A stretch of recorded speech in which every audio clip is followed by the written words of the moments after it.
Hi, Mr. Abu. Long time no see you. How are you? Are you doing well? I heard about the cases related to ABBA Municipal Council about procurement samples that not comply with regulation and procurement planning. If I'm not mistaken, you are one of the tender committee members, right? I hope you can handle this situation nicely. You should follow all the treasury instruction related to the rules and regulation about the government procurement process. The controlling officer or head of department is fully responsible for conducting market research for each type of vehicle by planning and ensuring that the procurement of the vehicle is done prudently. You need to apply all the principles to complete the procurement process such as accountability, transparency, value for money, and fairness. Other than that, you need to beware of the legal action that can be taken against you if you are involved in issues such as lobbying, corruption, and abuse of power. For instance, Section 17A and Section 25(1) of the Malaysian Anti-Corruption Act 2009. You are supposed to give an equal chance to all contractors to win that tender by choosing the best quality and price deals offered. You are supposed to not accept any personal gift that can influence your decision making. Like, you should not accept what Mr. Chow give you, like an iPad Pro, an iPhone 12, or a BMW Superbike. This is likely a bribe because the contractor wants to win the tender.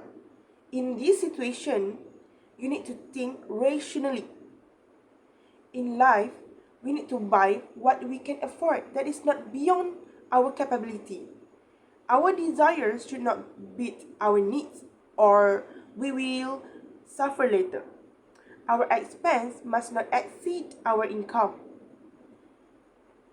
Others initiative that you can do, like we need to do budget to make it easy to allocate expenses. We can know whether we went over budget or not.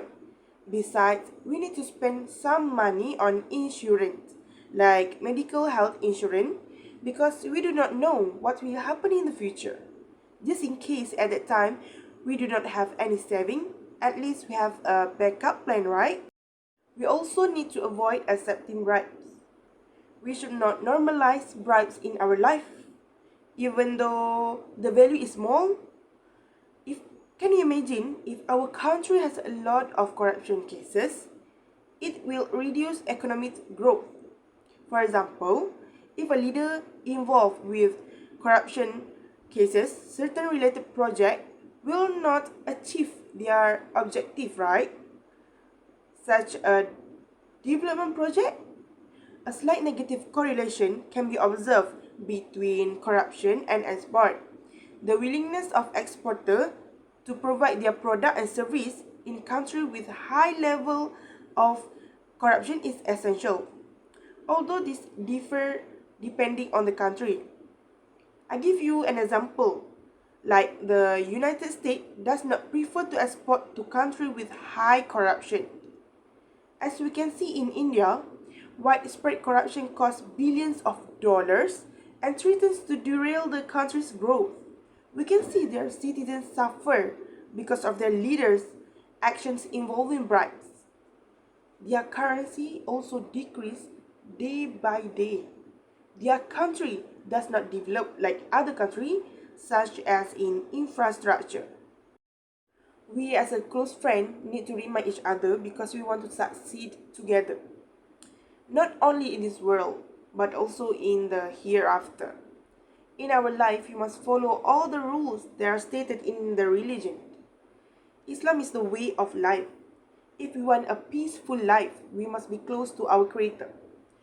Tell Him everything, because only He can help us. We need to fulfill all 5 pillars of Islam because we as a Muslim. We need to perform Salah to protect ourselves from doing bad things. Salah actually can sharpen our moral sense. It keeps us from indecent and shameful activities. This is stated in Al-Quran. Salah indeed prevent a person from indecency and evil. Salah provides us with a direct link to God and the constant reminder that everything comes from Him, our trial as well as our success. The habit derived from doing our salah religiously is one of punctuality and discipline, traits that are crucial for everyone's success. Getting used to delaying basic prayer could mean getting used to delaying other work or procrastinating important duties and tasks. Other than that, to increase our iman, we need to gain knowledge to learn more about our religion, what we can do, what we cannot do. We also need to follow our prophet characteristic. We need to be honest in what we do in life. The same goes for our job. We need to be sincere and honest to make sure our sustenance is barakah. As Muslims, we need to protect Islam's image by practicing all its obligations. A good Muslim will not be involved in corruption because they do not take other people's rights. Other than that, to make sure our sustenance is barakah, we need to pay zakat also. Zakat is seen as a way of purifying one's wealth and helping to remove greed and selfishness. By giving away a portion of their wealth, Muslims are reminded to be grateful for what they have and to focus on the needs of others too.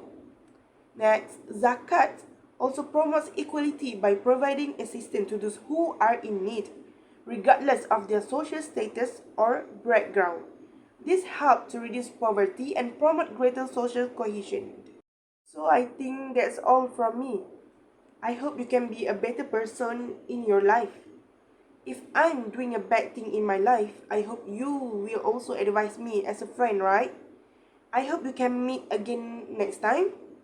Give my regards to your beloved family. Bye.